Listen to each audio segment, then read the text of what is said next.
Good morning civil engineers. आज हम बात करने वाले हैं स्लम टेस्ट की। और स्लम टेस्ट क्यों जरूरी है, क्योंकि आपको पता है ना, इंडियन स्टैंडर्ड बदल चुका है और हम लेटेस्ट इंडियन स्टैंडर्ड के हिसाब से बात करने वाले हैं 2018 पार्ट 2 के हिसाब से।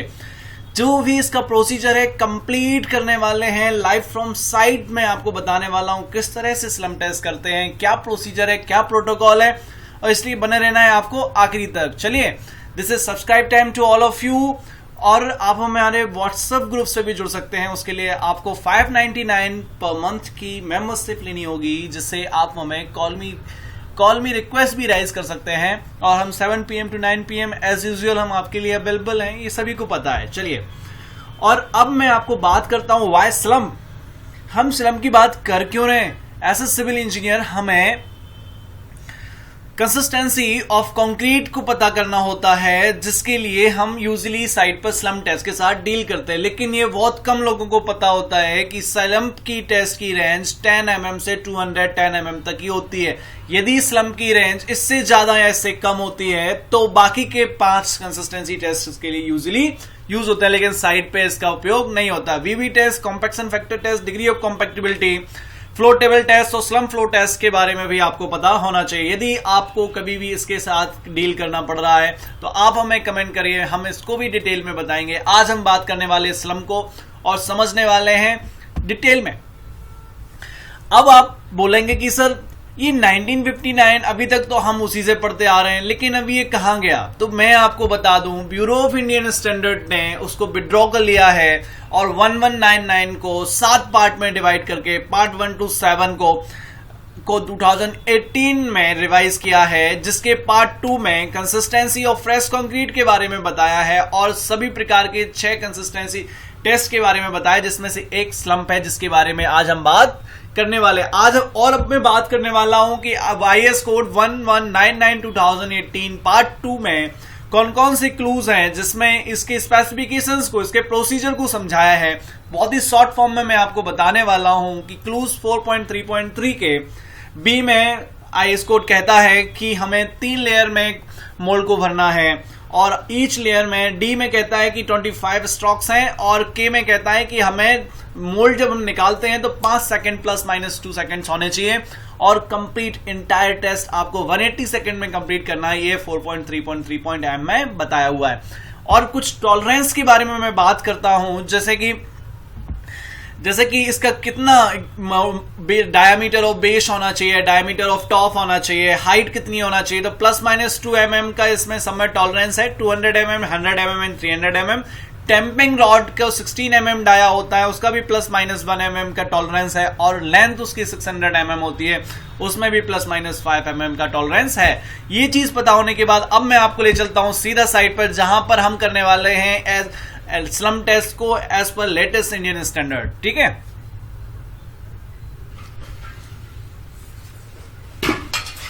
use gloves while handling concrete. This is layer 1.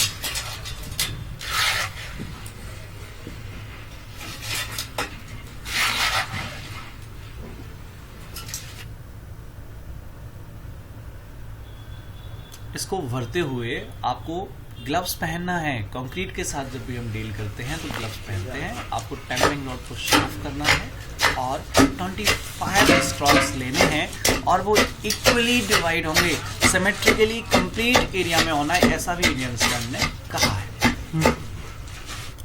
और ये चीज जो रखा हुआ है ना, ये चीज गलत है, इसको इस तरह से रखना है।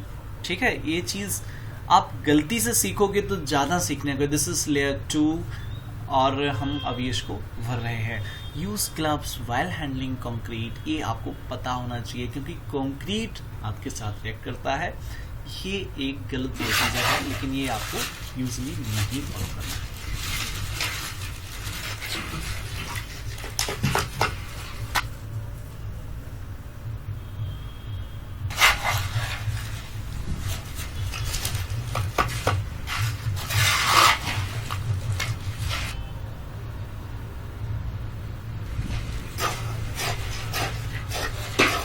आप काउंट कर सकते हैं 25 स्टॉक्स को, और थोड़ा बहुत कम ज़्यादा आप कर सकते हैं। बाकी आपको दिख रहा है कि कंक्रीट में सिमेट्रिकली पूरे सरफेस एरिया के ऊपर आपको टैम्पिंग करनी है।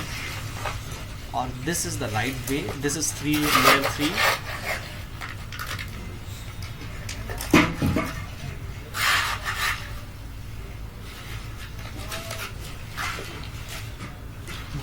and this is tamping time. Symmetrically tamp करना है।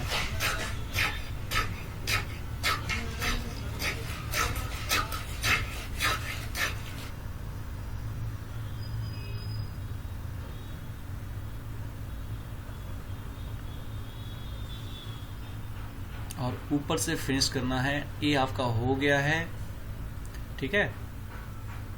Remove the mould within 5 seconds. This is the exactly, अब आपको 5 सेकेंड में इसको निकालना है ना। Don't waste your time and remove the mould immediately. और कंप्लीट इंटायर, एक स्टॉप वॉच की रिक्वायर्ड होगी आपको 180 सेकेंड्स 5 सेकेंड्स। ये कैसे मेजर करेंगे? तो आपको जैसे ही आपने फ्रेश सैंपल लिया, आपको 180 सेकेंड्स में कंप्लीट टेस्ट करना है।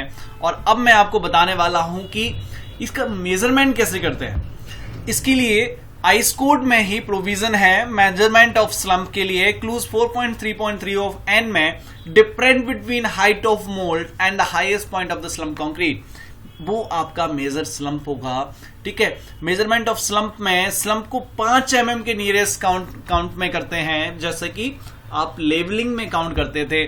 और भी आपको हम बताते चलें, इस तरह से भी आप कर सकते हैं मेजरमेंट। ये भी एक लीगल प्रोसीजर है, फिगर 2 बताता है।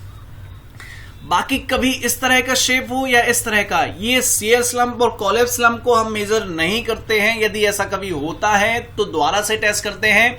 और यदि ट्रू स्लम्प नहीं आ रहा है तो आपको नोटेड डाउन करना है कि यहाँ पे ये ट्रू स्लम्प नहीं है, ठीक है। शियर स्लम्प आपका मेजरेबल नहीं है।